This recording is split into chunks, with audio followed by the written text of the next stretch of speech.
So I'm John and this is Pete. So together we're riding around the world, starting in England, riding through Europe, Russia, Mongolia, and then back into Russia. And then from the edge of Russia, we shipped the bikes to South Korea, rode through South Korea, and then shipped the bikes to Seattle. And then from Seattle, we rode up to Alaska. And then from Alaska, we're riding back down to Argentina. So our final destination is Ushuaia. And then that we should be there by the end of the year, at which point we'll ship the bikes back to the UK. Back to work. The biggest challenge in terms of riding was definitely a section of the Ban Road, which we did in Russia. So we started from the top of Lake Baikal and we rode 1,400 kilometres off-road to a little town called Tinda. And that involved so many broken bridges, like rotten broken bridges and river crossings.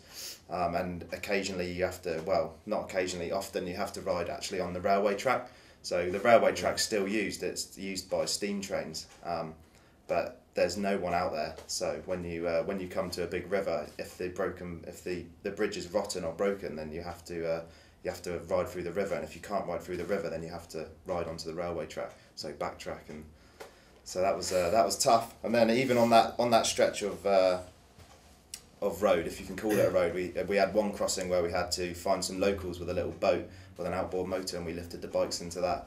And then we had another one where... It was tiny. It was literally the size of this table.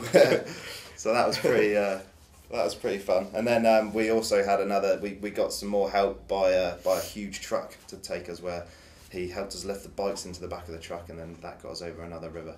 So, but every time you cross one, you wonder if you'd ever be able to get back and whether you should be carrying on, kind of thing.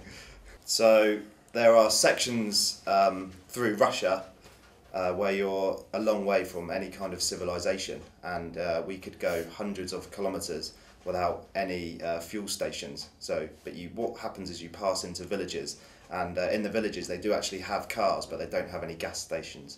So you basically have to find a local and ask them if you could have some of his fuel.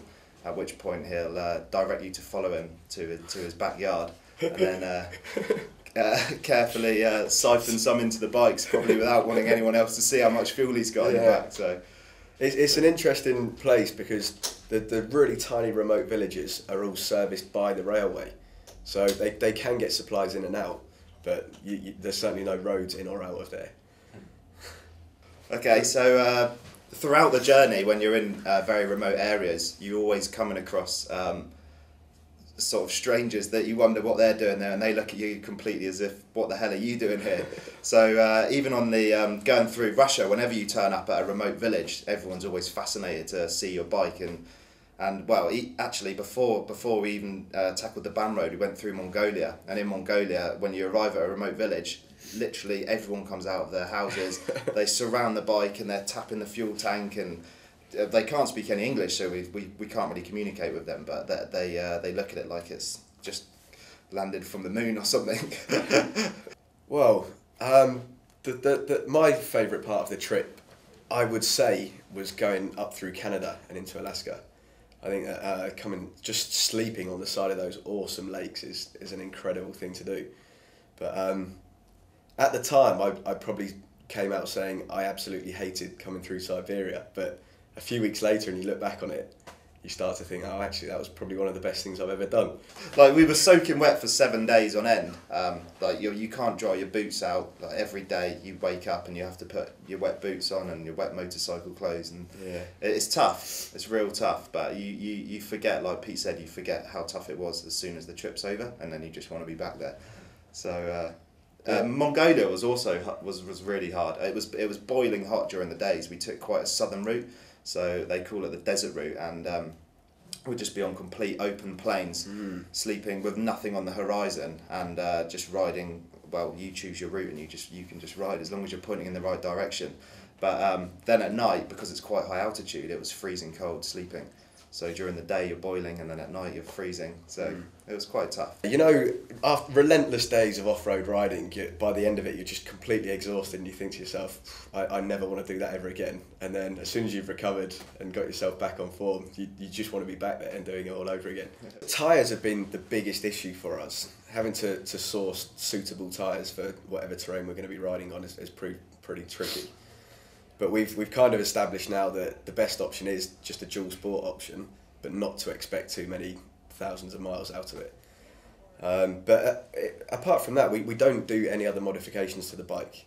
The bike's perfectly suitable to handle on-road and off-road as it is. Like Pete said, tyres have been a big challenge along the whole journey, and we started on a road tyre, and then we went to a complete motocross tyre when we went into Mongolia. Then we used another motocross tyre when we went onto the BAM road through Siberia.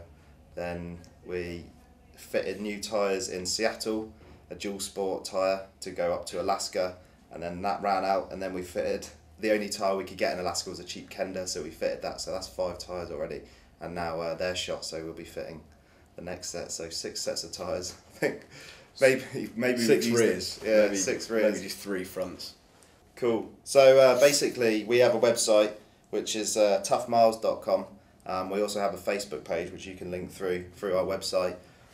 We should also mention as well that this trip, although we're doing it for fun and it's been amazing travelling around the world on a motorbike, we're actually also raising money for cancer research, which is a charity that affects so many people around the world. So we think it's a great cause to raise money for, and our target is £5,000. So we set ourselves quite a high target, but we're almost there. So fingers crossed we'll reach it by the end of the trip. Yeah. Suzuki, way of life.